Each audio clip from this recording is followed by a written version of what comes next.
Well, it's official. The Giants are going 17-0. Ladies and gentlemen, welcome back to the Takle Talk Network. This is episode number 11, and today we're going to be talking about some key signings that just happened in the last couple of days, some Chiefs roster moves, hopefully, a little bit of Chiefs action, and then we're going to talk a little bit about Aaron Rodgers, because we're always going to have to talk about Aaron Rodgers, because the man will not quit dragging this out longer. But anyways, on to some news. First bit of business, we're going to look at some Chiefs stuff here.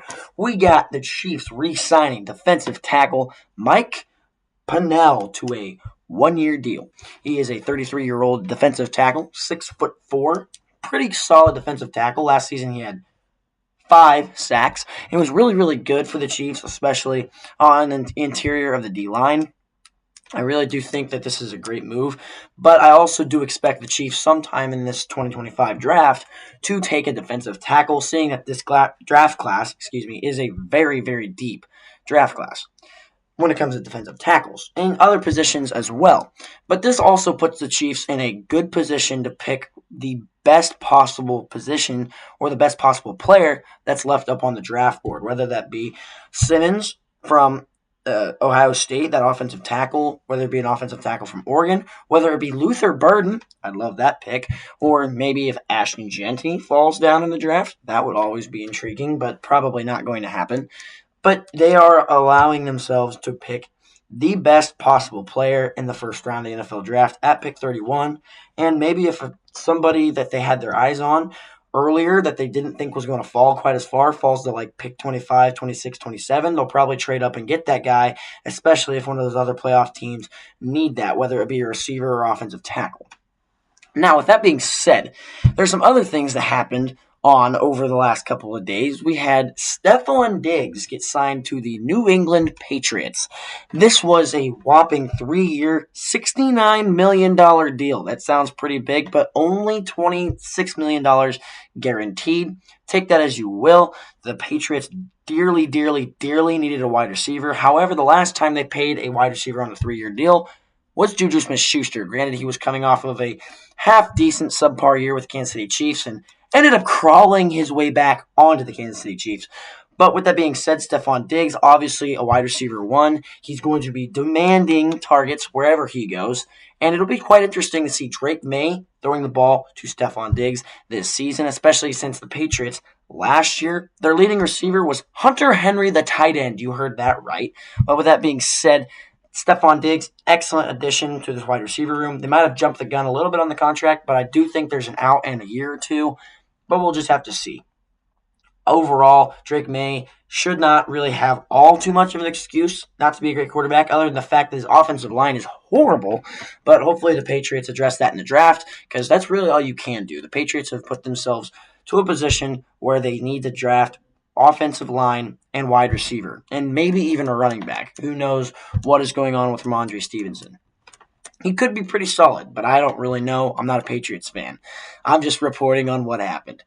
All right, next we got some New York Giants news because they signed Jameis Winston to a 2-year, $8 million deal. I do like this, especially since he's going to be quarterback 2, or at least I hope he will, seeing that the other quarterback that they signed, I'll get to him in a minute, but Jameis Winston had a half-decent year last year with the Cleveland Browns. He was at least serviceable. He had 13 touchdowns and 12 interceptions.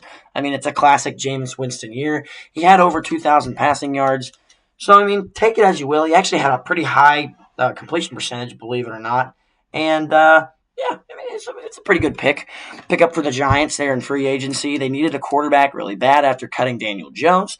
And I don't think they felt that confident on just handing the reins over to Tommy DeVito himself.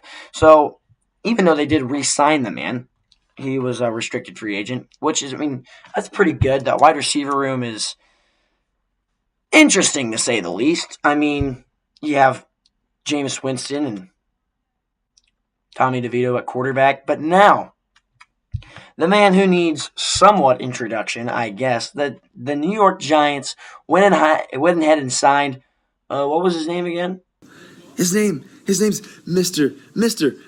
Unlimited. Or how most of us know him as Russell Wilson. He was signed to a 1-year, $10 million deal, which can go up to $21 million in incentives, which basically, to hit all those incentives, as I learned, the Giants would have to go 17-0 for him to hit all those incentives. And Mike Florio said, I will have somebody's face tattooed onto my arm if that happens. Well, get the ink ready because it's happening. No, I'm kidding. Oh man, but that'd be kind of funny if they did go 17-0. It would be kind of crazy, especially since they have to play the Eagles 2 times a year and the Cowboys 2 times a year. But my hot take is not going to be that next week. Not even close because the Giants are not going 17-0. It's not happening. I will gladly donate $200 to a charity of the top comments choice if that does happen because that's not happening. However, this is a great move by the New York Giants, seeing that they have Malik Neighbors as wide receiver 1, and they have a pretty decent room overall on offense when it comes to wide receiver wise. Uh, I mean, there's some interesting pieces there for the New York Giants. Now you got Russell Wilson and Jameis Winston, and also Tommy DeVito there at quarterback. So I mean, we'll be able to see what the room really looks like coming in the training camp and see how these quarterbacks will perform. I do expect Russell Wilson to become the starter, but that's not saying that Jameis Winston, Mr. 30 and 30 himself, might be able to outperform the man in training camp, seeing that Russell Wilson has had a history of little niche injuries, but I could say the same thing for Jameis Winston. However, great move here by the Giants, but this begs the question, what is going to happen with Aaron Rodgers? Well, Aaron Rodgers has been meeting with the Pittsburgh Steelers, and as I talked about in last week's episode, which if you haven't watched it, please go take a watch, and while you're there, give me a like and subscribe, please. I appreciate it, and follow me on Spotify. That episode will be out as soon as this one is. I had some technical difficulties releasing that episode on Spotify last week, but it will be out after this one is over, especially as this one will be on Spotify as well. Spotify listeners, I thank you for listening. Now, as I was saying, Aaron Rodgers had been visiting with the Pittsburgh Steelers, and he just hasn't made a decision yet. I mean, technically, he can take as long as he wants, if you want to put that in quotations, but really, the Steelers are their only option. I mean, last week I was talking about Vikings or Steelers, and then right after I released the episode, the Vikings came out and said they are not interested in Aaron Rodgers coming. So, that's just quite interesting in my opinion. So Aaron Rodgers really only has one option right now, and it's the Pittsburgh Steelers. I mean, he could go to the New York Giants, but then the New York Giants would have 4 quarterbacks on the roster, and that just doesn't make any sense, especially because I don't think the Giants are even interested anymore. I think by signing Jameis Winston and Russell Wilson, it kind of took them out of the conversation of Aaron Rodgers. So, my opinion, Aaron Rodgers, you either go to the Pittsburgh Steelers, which it seems like the Pittsburgh Steelers have been going all out trying to get you based off of their offseason moves, and either you do that or you retire. I mean, retirement might be the best option for Aaron Rodgers, seeing that he didn't have the greatest season or the greatest last 2 seasons. Beg to differ, that was with injuries with the New York Jets. I do not see that Aaron Rodgers is going anywhere except for Pittsburgh or back to his couch. So I mean, we'll see what happens with the Aaron Rodgers situation.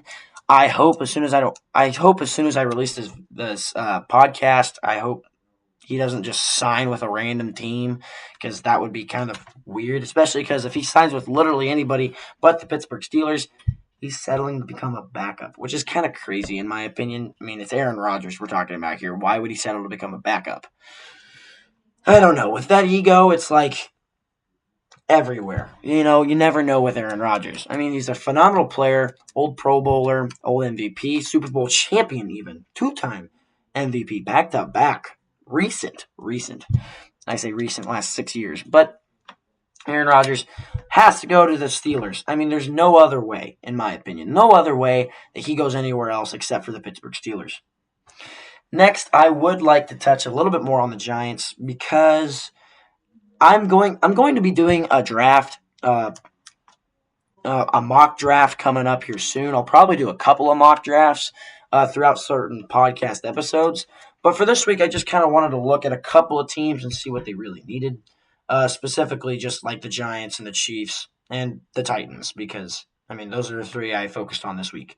So the Chiefs, as I mentioned earlier, they can basically sit at pick 31 and take whoever's left on the board.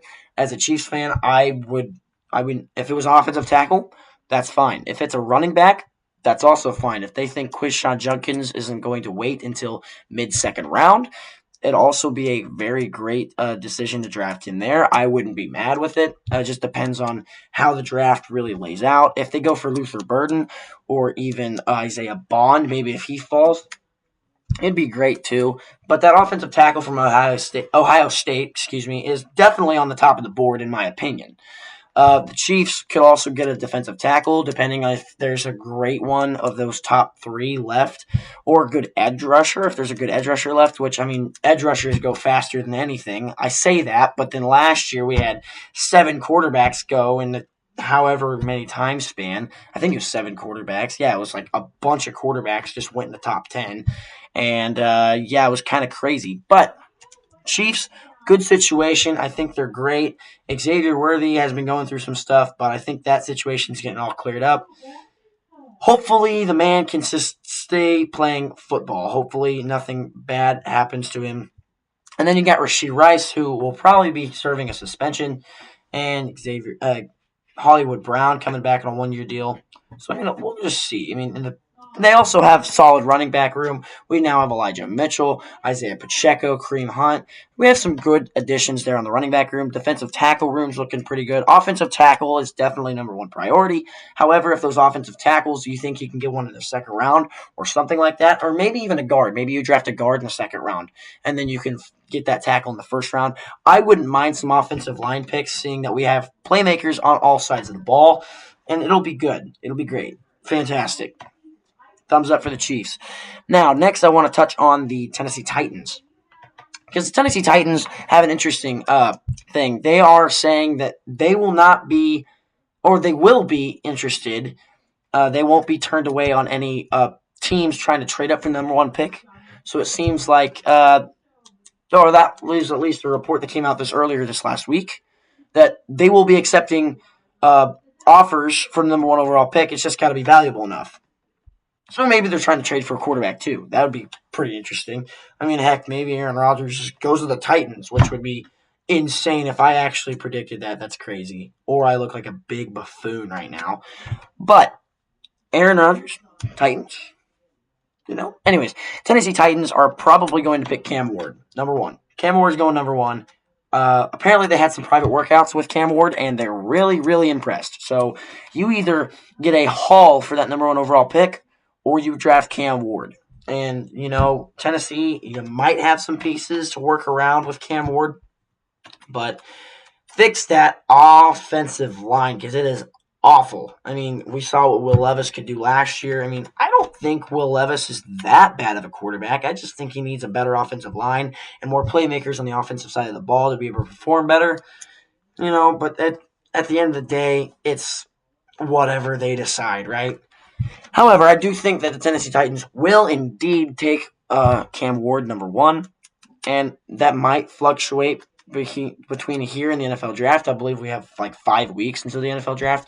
So, I mean, we'll see. We'll see until that happens. But, another team I'd like to touch on is the New York Giants, right? So the New York Giants, they are now in a position where they don't necessarily have to take a quarterback this year, because they now have Jameis Winston for 2 years and Russell Wilson for 1 year. So, I mean, you have some space. You have at least a 2-year window where you can work without getting a quarterback, and it also just depends on how good or bad the Giants are. If they're pretty good next year, like I'm saying pretty good, meaning they go like 9-8 or a 10-win team, which is not likely. I think maximum their ceiling is like 7 wins, but you never know. NFL teams can go like this. And yet again, if they go 7-10 and somehow win their division, well, then they can go on to win the Super Bowl like the New York Giants did back when Randy Moss was on the Patriots. I can't believe that team didn't win a Super Bowl. Anyways, Giants could take edge rusher Abdul Carter. But there's been some things going on with him lately that has been lowering his draft stock just a bit, and some people are predicting Abdul Carter to fall off into the later rounds, and somehow the Philadelphia Eagles will get him. I don't know what it is about the Philadelphia Eagles getting great talent, especially on the defensive line or on the linebacker or just defensive side of the ball in general. But please, for the love of God, stop it. I'm just saying, the Eagles need to stop drafting so well because that has been why they were a Super Bowl winning team this last year. However, I do believe that the New York Giants have a high possibility. Just hear me out. Some of you might know where I'm going with this, but with the Philadelphia Eagles, they signed Saquon Barkley. They have a massive hole at running back. Think about this for a second. It actually kind of makes sense. If the New York Giants, instead of going offensive line or edge rusher at pick number 2 or quarterback, let's say they don't go Shedeur Sanders, what if they went Ashton Jeanty? Now, a lot of people haven't thought about this yet. Ashton Jeanty, really, really good running back coming out of Boise State. Obviously, we don't know how he would look against an NFL defense. I mean, he performed mediocrely good against the Notre Dame defense when they played in the college football playoff. Then again, Boise State's offensive line wasn't necessarily the greatest, but it wasn't necessarily the worst either. All their offensive line was very serviceable. So, think about it. If you address that offensive line as the New York Giants in the draft, but if you were to get Ashton Jeanty at pick number 2, I mean, some people have him predicted to go up as far as pick number 3, 4, 5, 6, 7, and 8. Why not pick number 2 to the New York Giants, especially since they just made these quarterback moves? I mean, you don't want to draft a quarterback because you have 4 quarterbacks in the room. Maybe Tommy DeVito might be able to develop into something. We don't really know. At this moment, he's just kind of an icon for literally no reason. He's kind of like Johnny Football in the NFL. I mean, he had his time where he was just like, everybody knew him. But now it's like, it's Tommy DeVito. But maybe he develops into something. Maybe Jameis Winston or Russell Wilson have a Pro Bowl year. I mean, I'm just thinking optimistically for the Giants here. And if they get Ashton Jeanty at running back, you fill that hole, that massive voided hole that Saquon Barkley left when the GM just said, nah, man, you're out of here, which was kind of dumb for the New York Giants. But anyways, let me know what you guys think down in the comments below. I thank you for listening to my podcast. Whether you're outside working or you're sitting at home, I appreciate you. I'll see you next week.